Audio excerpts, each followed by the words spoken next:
আচ্ছা, সফটওয়্যার ডেভেলপমেন্টের ক্ষেত্রে আপনি আপনার বিজনেসের জন্য আপনি একটা ওয়েবসাইট বানাবেন বা একটা সফটওয়্যার বানাবেন, সেক্ষেত্রে কিন্তু বিভিন্ন প্রযুক্তির মাধ্যমে এগুলো বানানো যায়। এখন আপনি তো আসলে জানেন না যে আপনি কোনটাতে বানাইলে কতটা ভালো হবে।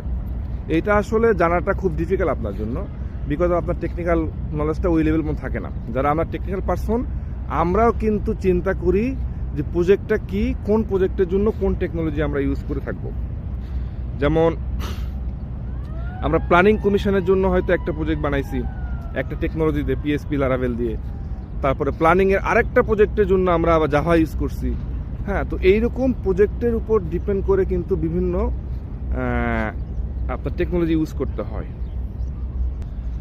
তো সবগুলো টেকনোলজি কিন্তু খারাপ না, সবগুলো টেকনোলজি ভালো, কিন্তু তারপরও আমরা বাছাই করি যে আসলে কোন প্রজেক্টের জন্য কোন টেকনোলজি ইউজ করা যেতে পারে। তো আপনার যদি প্রজেক্টটা বড় হয় বা আপনার কাছে যদি মনে হয় যে টেকনোলজি একটু কারো কাছ থেকে যদি জানতে পারেন যে আসলে আমার এই টাইপের প্রজেক্ট, এইটার জন্য আমি কোন কোন টেকনোলজিগুলো ইউজ করতে পারি, ফ্রন্ট এন্ডের জন্য কি ইউজ করতে পারি, ব্যাক এন্ডের জন্য কি ইউজ করতে পারি।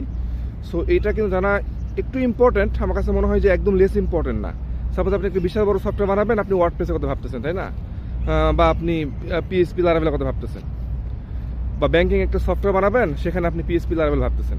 সো এগুলো বুঝতে হবে, একটা প্রোগ্রামিং ল্যাঙ্গুয়েজ বা একটা ফ্রেমওয়ার্ক, ওইটা কিন্তু একটা স্পেশালিটি আছে।